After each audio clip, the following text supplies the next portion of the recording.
Hello, and thank you for joining us for our KVUE's Chasing a National Championship special. I'm Jeff Jones, and I'm joined by the other two members of the KVUE sports team, Corey Mose, the best-dressed man in sports media. Whoa.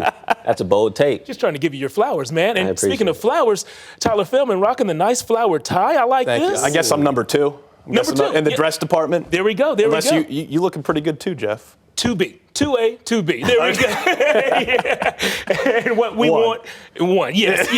And what we're going to do over the next 30 minutes or so is chat about the Longhorns' amazing season so far, 12-1 right now, and they're preparing for their first trip to the college football playoff. We will also prepare you for that showdown. But before we look ahead, guys, I want to take a look back a little bit and ask you one question, the same question to both of you. When did you know a run like the one that we're watching Texas have right now was possible this year?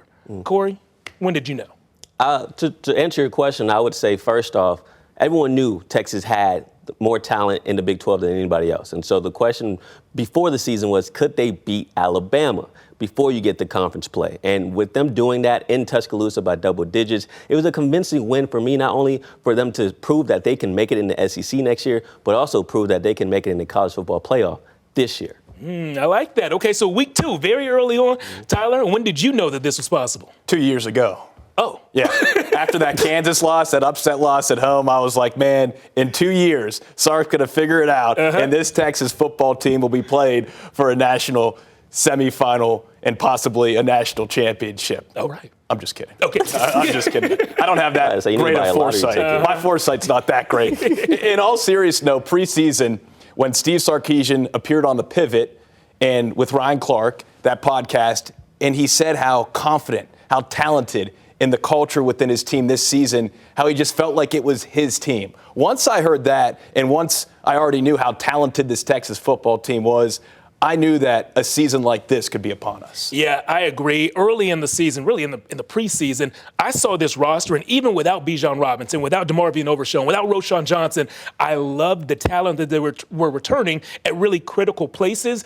But it took until that game against U of H, Houston, for me to really say, okay, I think this team can do it. Because I've seen talented Texas teams lose games that they should not lose. And that game against Houston had all the recipes. We saw key injuries. Quarterback Quinn Ewers went down. Houston clawed their way back into the game and actually tied it up late. And so it looked like a game that I could see Texas losing. They found a way to win. And after that game in Houston, I was like, you know what? Why can't they find a way to win the rest of their games? And here we are. Before we can talk about where we are and where we're going to be, let's catch you up on all the games that we've seen so far this year. Let's run through them, Corey. Yeah, let's break it down, right? How Texas got here. The season kicked off with the blowout win over Rice in that 100-degree heat at DKR. If you were out there, you already know it was steaming. After that, though, Texas picked up the best win in the country, if you ask Coach Sark that, beating Alabama in Tuscaloosa 34-24. And quick note, that was the first time Nick Saban has ever lost at home by double digits while coaching the Tide. Wow. Now, mind you, he could get a rematch, though, in the national title game in Houston. That statement game in Alabama was followed by a 21-point win over Wyoming, where Texas was tied at the start of the fourth quarter. But the next 2 games involved a lot less stress, with big wins over Baylor and Kansas. But then the Longhorns dropped their only game of the season. Yeah, how could we forget that heartbreaker in the Cotton Bowl? Oklahoma scoring in the final seconds to edge Texas 34-30 in the Red River Showdown. But then Texas would go on to run the table, pulling off wins against Houston and BYU before narrowly avoiding that upset to Kansas State in overtime. And mind you, those wins over BYU and K-State came with Malik Murphy starting at quarterback. Yeah, that guy right there, the big boy, number 6, in place of the injured Quinn Ewers. I remember those games well, and I remember these well as well. The Longhorns put a bow on the regular season by winning at Iowa State, then blowing out Texas Tech by 50 points in Austin, 57-7. Yeah, very memorable. Then last Saturday, the Horns won the Big 12 championship over OK State. Big man, T'Vondre Sweat in the end zone in that one. Just doing the most with the play calling and the dance moves. I love it, though. That's a stinky leg? The what? The stinky leg? Yeah. But it didn't stank at all. I liked it. It put some Febreze on this. It was their first Big 12 title win since 2009. That was good. You like that. Back in that 2009 season, many of you remember, that was the last time that Texas played for a national championship. Well, UT could play for another one very soon if they get a win on January 1st against Washington. And so there are many words that can sum up what this season has meant so far and what's gotten them here. But I want y'all to pick just one word to describe this season, the 2023 season so far. Tyler, let's start with you. You know, I like to make things complex. So I'm going to take 3 words, use hyphens, and that will make one word. Under the radar. 3 words hyphenated into one word. I think nationally this Texas football team is underappreciated, overlooked. They are so talented, and they have such a culture that we've seen grow from the start of the season up until now. The coaching has been there. The play calling has improved as the season has progressed. They're strong. Look at Steve Sarkisian right there with Byron Murphy, just that love that you see in that hug. This team has everything, but nationally, if you're not watching every single Texas football game, you don't see it. Jonathan Brooks going down with an injury. Well, look at the rest of the running back room. They're so deep at so many positions. When Texas plays Washington this time around in the Sugar Bowl, the country is going to see just how talented this team is, and it's going to be a lot of fun. Putting everyone on notice. I like that. Corey, what's your one word? Well, it involves what Tyler just mentioned. Jonathan Brooks going down, people stepping up. So my word is resilient. They've been able to overcome this adversity when it comes to injuries, starting with Quinn Ewers. Missing a couple games, but Malik Murphy steps up. He wins 2 games for them. Jonathan Brooks goes down, like Tyler mentioned. But then you got Seth Baxter, Jaden Blue, Keelan Robinson, all these other running backs in that room stepping up. Shout out Coach Choice for getting them boys ready. But I just feel like with all these injuries, they've been able to overcome a lot of them. And that's why my word is resilient. I like that word as well. My one word would be motivated. Every single time that Texas could kind of overlook an opponent or take a step back mentally, they found a way to motivate themselves again and make themselves feel like the underdog, even though they may not really have been the underdog. So if you're wondering what's motivating them for this next game, a January 1st showdown in the Sugar Bowl against Washington, I think their one word might be redemption. This is a Washington team that beat Texas this time last year in bowl season in the Alamo Bowl, and nearly every player who registered an offensive statistic in last year's game is back. Both starting quarterbacks, most running backs, and 14 of the 16 players who caught passes are on the roster again for both teams this season. So if Texas wants payback, payback, that's another good one. If Texas wants payback. Is that 1 or 2? That's one. That's one. They're not playing a group of strangers. They're playing the right group.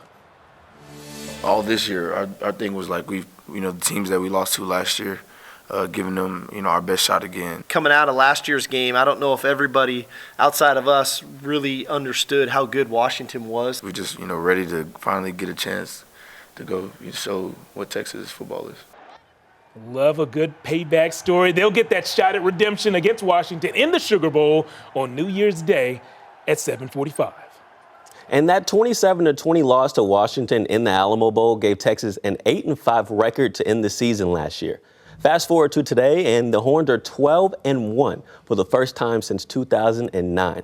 Now, that major improvement doesn't just happen overnight. We all know that. So let's take a look at what Quinn Ewers said about the biggest differences with this year's team compared to last year's. I think there's a dramatic difference. We've been in a lot closer games, and last year I don't think we closed out those close games, but this year I think we're more than capable of staying poised and staying level-headed and, able to finish out those games. So it's not just about rematches, though, guys. There's more layers to this game than the dip at your Sugar Bowl watch party, all right? Ironically enough, Coach Sark was Washington's head coach from 2009 to 2013. He inherited a Washington team that went 0-12 the year before he got there, and he went on to lead them to a bowl game in 4 out of his 5 seasons in Seattle. All right, now, if you're looking for more information about the Sugar Bowl or anything Texas football related, like how many layers Corey Mose puts in his dip, I got to know. You guys maybe need to know that. The key word is texting Longhorns to the number on your screen. We'll respond with the link to our full coverage, which you're going to want to see and read and watch, whatever and however you consume that information, as well as info on how to get tickets for this big game. Of course, I'm really just looking forward to knowing how many layers C. Mose puts in his dip. Hey, that's a family recipe. I can't give that to you. Wow, okay. So it's a Come on 7-layer now. dip. Come on now. Hey, man, Come on, we're going bowling. We gotta share. We gotta share. Oh my goodness. Coming up next, we break down the top 5 clutch plays of the season that were critical for Texas on their way to making the playoff. Yeah, there were plenty of good moments. This one definitely memorable. So stick around to find out where this play against TCU lands on the list right after the break.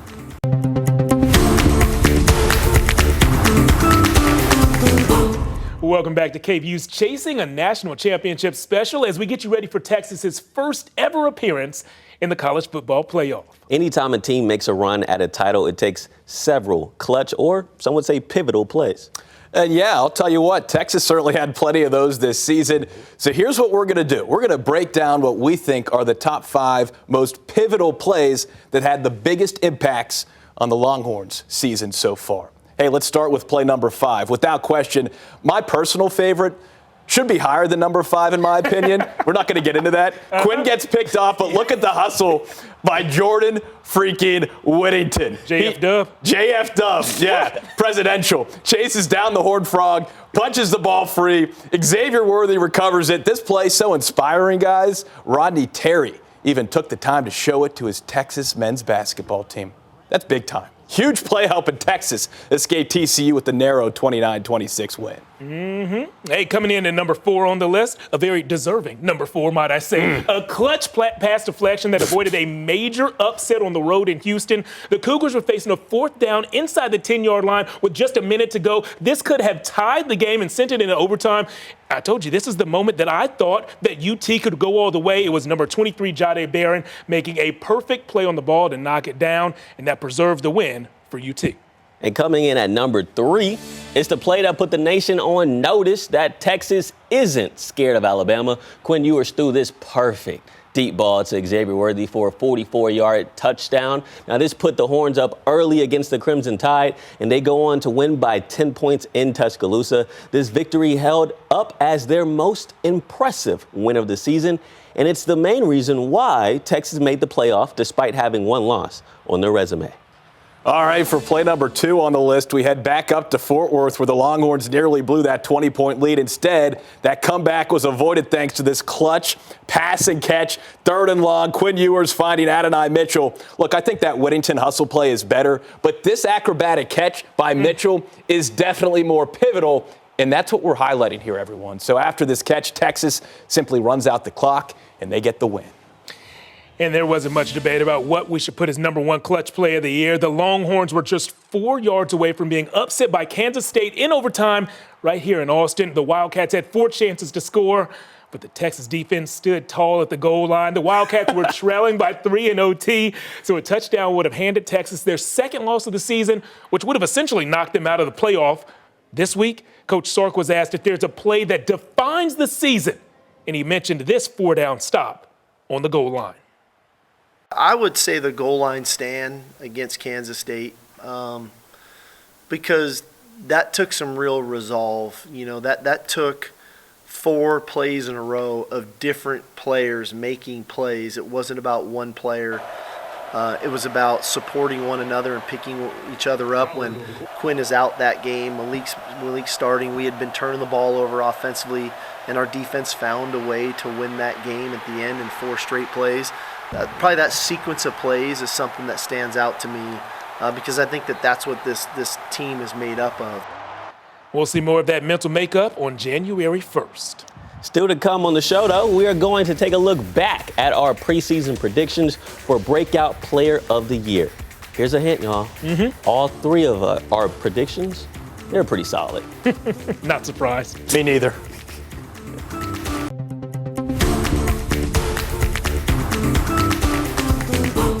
Welcome back to KVUE's Chasing, a national championship special. He's Corey, he's Tyler, I'm Jeff, and right now this segment is about patting ourselves on the back. We are taking a look back at our predictions for preseason Breakout Player of the Year to see how they held up. And guys, we did pretty well. Yeah, spoiler alert, Tyler, Jeff, and I, straight money with our predictions. Can cash money. I was going to say Venmo. I feel like I got no more one's Venmo carrying- balance than cash. Yeah, no one's carrying cash anymore. Let me give you my QR code, or give you guys our QR codes. All right, let's get into this. For myself, I predicted wide receiver Adonai Mitchell to have a breakout season. So far, the junior has hauled in 51 catches for 813 yards and 10 touchdowns. And as we showed you just a few minutes ago, Mitchell had the second most clutch play of the year when he made a great catch on third down to secure the victory at TCU. All right, as for me, I went with redshirt sophomore running back Jonathan Brooks. I just had a gut feeling he was going to step up without Bijan and Roschon, and he did just that. Before, sadly, unfortunately, tearing his ACL against TCU, Brooks had more than 1,100 rushing yards, 10 touchdowns. He also had nearly 300 receiving yards and one more score. Brooks underwent successful surgery on his ACL last month, and guys, I can't wait to see his comeback campaign next season. Looking forward to that. Also looking forward to seeing how this guy ends his Texas career. Last but not least, I picked fifth-year senior D lineman T'Vondre Sweat. The big man gave opposing offensive linemen nightmares all season long on the way to being named Big 12 Defensive Player of the Year. Sweat secured a couple of sacks and 8 tackles for loss. But really, that doesn't even tell all the story. As you see, he made a trip to the end zone. He was a team leader who brought the attitude every single game day. I mean, he was just the guy, and that's why he is a finalist for the Outland Trophy Award, the only D lineman on that list of 3. So he is the best interior D lineman in the nation. Now, guys, believe it or not, our 3 breakout players, all 3 of them did hit, but only one of them brought one of the top performances of the year for a Longhorn, as voted on by us. That's a list that we'll let you know about right after this.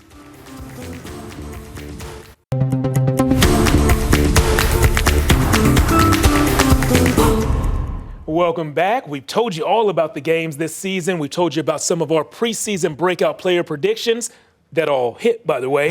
And now it's time to tell you about some of the best single game performances that we saw all year. Each of us has one performance that we wanted to highlight and take a few moments to just go back and relive. Corey, let's start with you, man. Yeah, I got to start with make him sweat T'Vondre, you know what I'm saying, against Kansas State. He had 4 tackles, 1 tackle for loss, but here's a crazy stat. 2 pass deflections, including 1 in overtime that saved the touchdown against Kansas State. And he did all of that against another Outland Trophy finalist, something that Jeff mentioned before the commercial break for the best interior defensive or offensive lineman in the nation.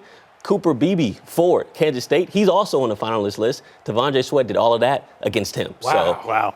Just saying. Yeah, who you're playing against definitely matters. And big-time players make big-time plays, sometimes against big-time opponents. I like what you did there.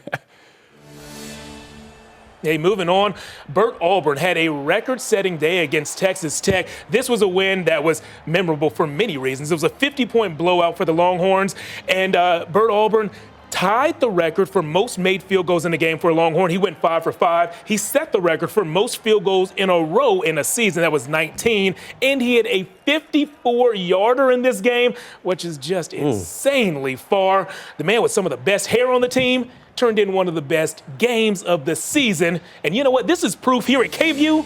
We also love the special teams. And from a guy who used to have long hair like Bert, maybe call it the recency effect, I've got to go with Quinn Ewers in that Big 12 championship. He was unbelievable, setting records left and right. He completed his first 12 passes. He finished 35 of 46, threw for a new Big 12 championship record, 452 yards, and tied a Big 12 title game record with 4 touchdown passes. And I think the best part, he broke Sam Bradford's previous record of 384 passing yards in the third quarter. I thought the best part was the belt. Well, the belt, hey, the MVP belt, also a great part. But we'll have more great parts. Our predictions on what we think will happen and shake out in the Sugar Bowl next. What shoes match that belt?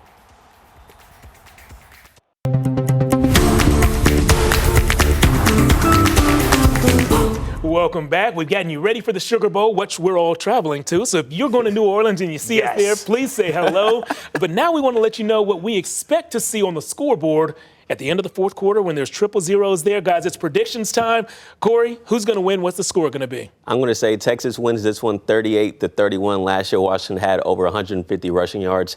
That's not going to happen this year against Texas's defense. I like the winner, and I like the high-scoring game, but I'm going to go a few less points. I'll go Texas wins this one 31-28. Tyler, who's going to win? I'm liking Michael Penix Jr. I'm liking Washington 34-31. Sorry, guys. Okay. At Apologize. Tyler Feldman. I'm apologizing on in X. Is that advance. where they can reach you? Thanks for watching with us. Can't wait for the game.